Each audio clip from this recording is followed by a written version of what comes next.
Hello, everyone, and thanks for tuning in to a side quest episode of Tennessee Adventures. I'm your host, Dylan. Check out this radical background. I just couldn't help myself.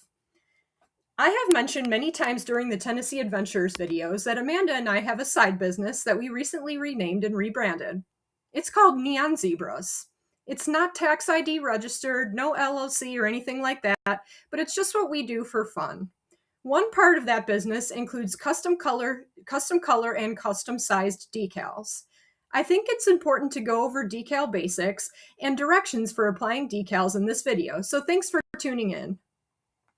Okay, everyone, so this is a decal that Amanda and I recently made. It's a beautiful Chicago-related decal, as you can see.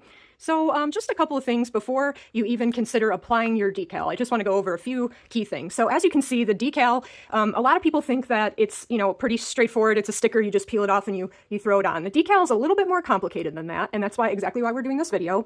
So when you get the decal, you're going to see that it is covered in a clear tape. It's called the transfer tape, and this is what's going to help us transfer it to where we want to put it. Sometimes transfer tape is completely clear. Sometimes it has these lines on it. The decal itself is adhered to this paper right here. But yeah, so that's just one thing about the decal. The next thing I wanted to go over with everybody is that when you first get a decal, the best thing you can do is, if you don't have one of these, you can use a credit card or something that's like narrow and long. This is called a burnisher. And what I normally do is I kind of just go over the decal like this, really, just to make sure it adheres nice and good to the transfer tape. We want every single little detail of this decal to adhere to this transfer tape. So I just kind of give it a quick once over here on the paper. You can also do it on the back too. So the next thing you want to do is you want to prep the area where you're going to be applying the decal. Now, with the permanent, this is what's called permanent vinyl. This is going to go best on a nice solid surface, so not a cloth surface, not a surface that's not completely solid. It's got little like bumps or anything like that. You want to pick a nice solid surface. Some of these decals can be indoor or outdoor. It just depends on the brand. So if you have questions about whether or not it's going to go outside and you want to make sure, just send us a message and we'll tell you which if it's good to go outside or if it's an indoor only. So it depends on the vinyl. So I'm going to be applying this beautiful decal to, this is my living room plant situation. These are 5-gallon buckets. I'm going to be applying the decal to this 5-gallon bucket. So the first thing you want to do is you want to use some alcohol, and you want to clean your surface as best as you possibly can with alcohol. This ensures that it's going to get the best possible application. So do that. Let it dry a little bit. You don't want to use a cleaner that has like a fragrance in it. You don't want to use Windex. You want to use alcohol and get that surface nice and clean here.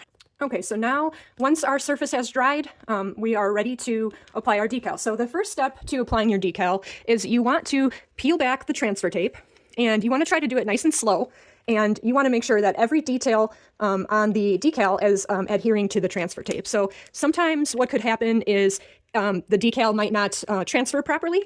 And if that's the case, what you want to do is, like, let's say some of this doesn't pull up and it stays on the cardboard paper. What you want to do is you want to just put it back, and you want to take your burnisher and you want to just give it a nice little go over again, right? And so then it should adhere better to the transfer tape. And you may have to do that several times depending on how detailed your decal is. And then the other thing you can do too is you could use a pair of tweezers or something to kind of encourage the decal to kind of stick to the transfer tape. So this one should come up fairly easily here. And you want to just go slow just to make sure you see every detail on the decal. And this one came up nice and easy, but not all vinyl is going to be that nice. So now our decal is on the transfer tape, completely on the transfer tape, and it's nice and sticky, ready to be applied. Okay, so then our next step is to pick the spot that you want to put it in, of course. You've already prepared it. So what I'm going to do is I'm going to just kind of line it up as best as I can here with the transfer tape. And, of course, it's not going to be perfect. You're going to have a little bit of trial and error here. So, but you want to just make sure you get it as best as you can, and go ahead and stick it on. And now you can use your burnisher. You can use your burnisher here to make sure that it sticks on to the surface nice and evenly here. So go ahead and use your burnisher all the way down. If there's some air bubbles, that's totally fine. So keep on going. A burnisher is a great tool to get if you like these decals. Sometimes I send them out with my decal gifts here. So now, once we're ready, we can kind of, I should have made sure that transfer tape didn't stick. Okay, we're all good here. So now you want to make sure that get your transfer tape, and you want to start pulling it forward. And so now we might see how it's not sticking. So now it's not sticking. What you can do is you could take your burnisher and continue to encourage it to stick. Now, sometimes these decals might need a little bit of heat, in order to encourage. So this one might need a little bit of heat. So I'm going to grab some heat real quick.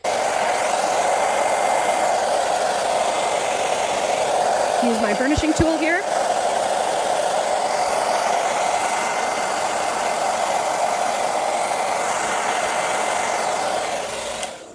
So now we're going to try again and see if that helped. Sometimes you might need to take your burnishing tool and kind of be ready with it. Okay, so that one still needs a little bit more time here. So keep on going as long as it needs. And the other thing you might need to do is you might need to take your tweezers and kind of encourage it a little bit to come off of the transfer tape. That's okay. Sometimes you might need to do that a little bit, and that is totally fine. You could use your burnisher too, however it does it, but you are going to have to make sure to go over the little spots every so often. Okay, so it's coming off nice and slowly but surely here. If you want to speed up my video, you can certainly do that here.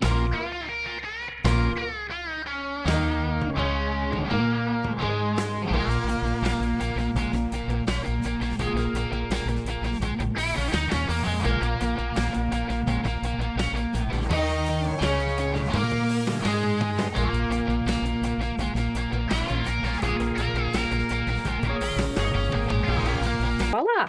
So there you go, a beautiful decal. So now you want to let it cure for 2 to 3 days before exposing it to elements or anything like that.